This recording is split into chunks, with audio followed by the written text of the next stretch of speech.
मावशी ह्याचं घर मराठी शाळा जवळ आज सकाळी 10 वाजता एक पोरग शाळेला चाललं होतं ह्यानं त्या पोराला जवळ बोलवून घेतलं म्हणला पोरा डबा उघड डब्यात काय दिलंय बघू पोरान डबा उघडला डब्यात होती पुरणपोळी ह्याच्या तोंडाला सुटलं पाणी ही म्हणला पोरा पुरणपोळी खाऊ का रे पोरग म्हणलं खावाय काका ही म्हटलं मग घरी आईला काय सांगणार ही पोरग म्हणते त्यात काय अवघड आहे आईला सांगणार कुत्र्यानं डबा खाल्ला म्हणून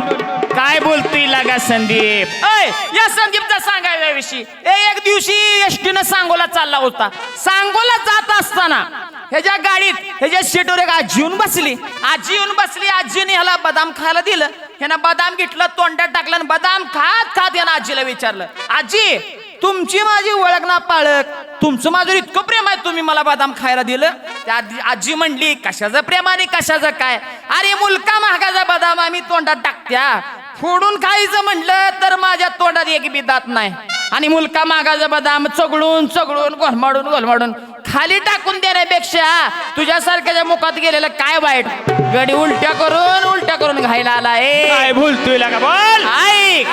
आज कस रंगात आलं या पोरे बघतो मी याच्यात किती आहे जोर अरे होऊ दे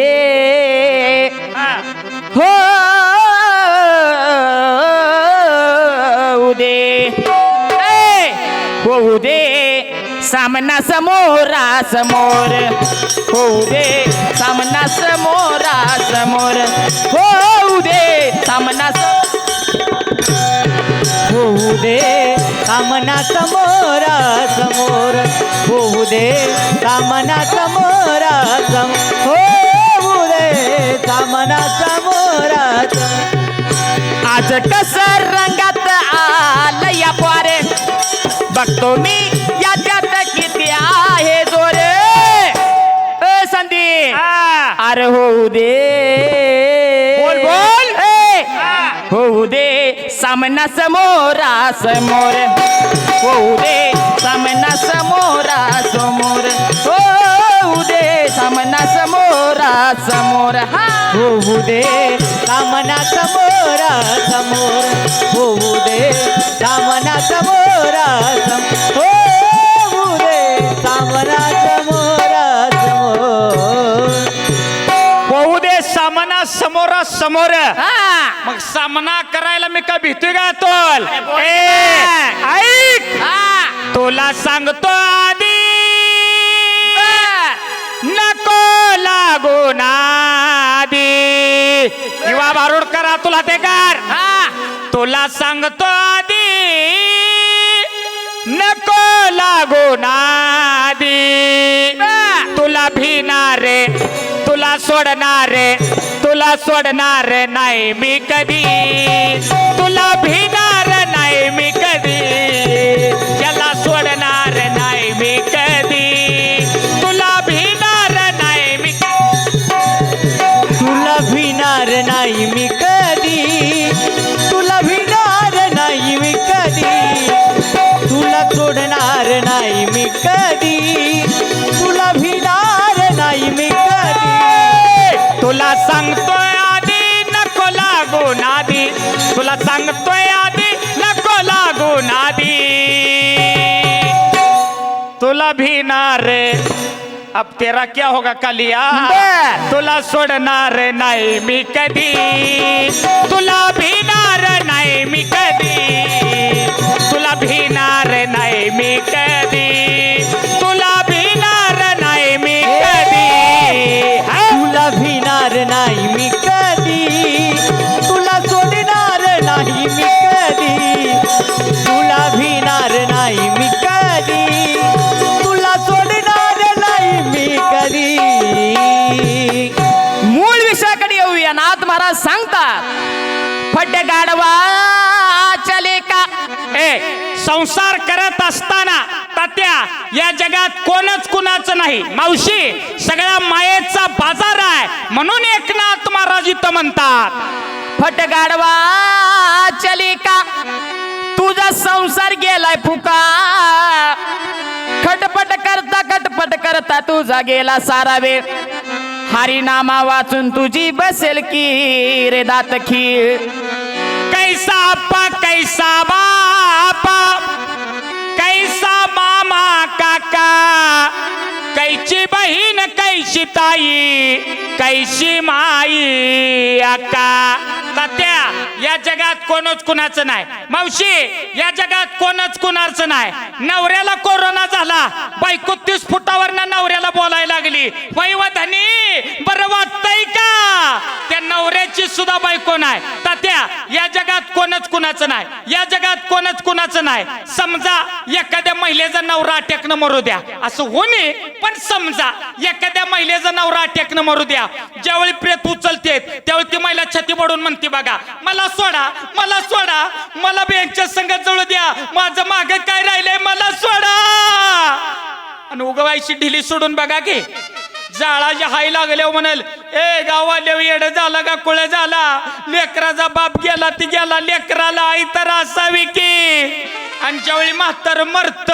त्यावेळी ती म्हातारी चालू करते बघा आता माझ्या बाबाला केळ चावत का ग बाई का ग मेल्याव केळ चावत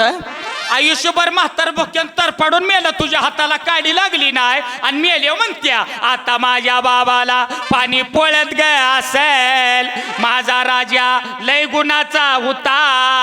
कुणाच्या ढिपणीला कडबा कधी ठेवला नाही या जगात कोण कुणाचं नाही एकनाथ महाराज म्हणतात कैसा आप्पा कैसा बापा कैसा मामा काका कैशी बहीण कैशी ताई कैशी माई आका नाही रे वा वा नाही रे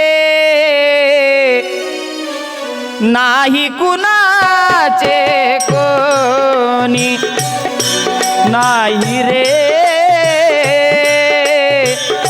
नाही कुणाचे कोणी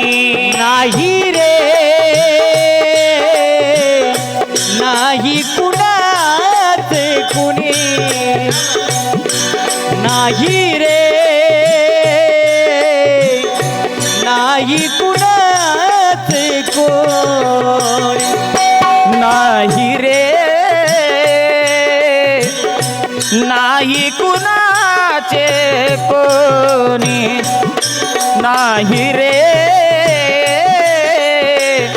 नाही कुणाचे कोणी हा नाही रे नाही कुणाचे कुणी नाही रे नाही कुणाचे कुणी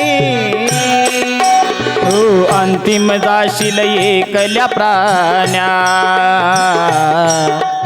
अंतिम जाशील एकल्या प्राण्या माझे म्हणून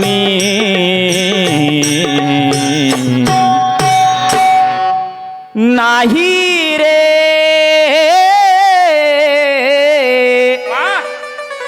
नाही रे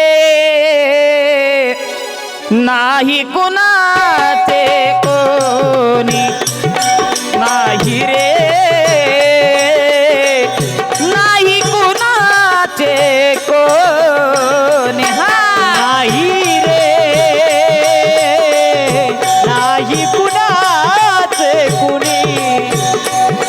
नाही रे नाही कुणाचे कुणी म्हणून कैसे घर कैसे दार तू भूलला शिफुका कैसी सासू कैसी बाईल अहो त्यांनी नेला पैका मग कुणाचं घर आणि कुणाचं दार अरे कुणाची बायका आणि कुणाची पोर ए तात्या या जगाचा नियम असा आहे मावशी अ दादा या जगाचा नियम असा आहे जोपर्यंत म्हैस दूध देत्या तोपर्यंत त्या म्हैशीला चांगला चारा आहे एकदा का म्हैस आटली चांगला चारा भरडा बंद जोपर्यंत तुम्ही घरासाठी बायका पोरासाठी पैसे कमवून देताय तोपर्यंत घरात तुम्हाला किंमत आहे जर तुम्ही घरात आडवं झाला घरातली घरातली सून म्हणत्या चांगली चांगली गेली आणि ह्याच्या की एम कुठं रजवर फिजवर आहे का काय कुणास ठाव हा म्हणून म्हणायचाय कुणाचं घर आणि कुणाची दार, कुणाची बायकान कुणाची पोर, तुम्ही कशाला करताय हा काय काय बराच हाव तुम्ही काढला शब्द हे ऐका तात्या मावशे या जगात माणसाला एवढी संसाराची हवा आहे तात्या ऐ सावध बसा बरं का सावध बारीक आहे का या जगात माणसाला संसाराची एवढी हवा आहे एखादा म्हातारा डो पडलेला असू द्या कधी मरायची गॅरंटी नसू द्या शेवटच्या स्टेपला म्हातारा येऊ द्या त्या म्हाताऱ्याला बघायला पै पाहुणी शेजारी पाजारी सगळे येऊ द्या आणि त्यात त्या म्हाताऱ्याच्या कानावर शब्द पडू द्या शेजाऱ्याची एक 4 एकर इखाय निघल्या मराई टेकलेलं म्हातार नेट करतय म्हणताय अरे रामा शेजाऱ्याचे 4 एकर निघाल्या तेवढे घे रे बाबा घे म्हणजे मला जीव सोडायला मोकळा बोला महाराज कुणाचं घर आणि कुणाचं दार, कुणाची बायकान कुणाची पोर, तुम्ही कशाला करताय हा जन्म फुकट चाललाय राव, जन्म फुकट चाललाय राहा,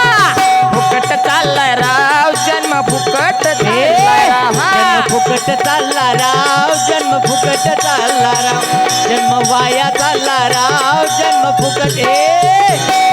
कुणाचं घर आणि कुणाचं दार, कुणाची बायका कुणाची पोर, तुम्ही कशाला करताय हा जन्म फुकट चाललाय राव, जन्म फुकट चाललाय राव, जन्म फुकट चाललाय राव, जन्म फुकट चाललाय राव, जन्म फुकट चालला राव, जन्म फुकट चालला राव, जन्म फुकट चालला राव, जन्म फुकट चालला राव. 12-16 मुले झाली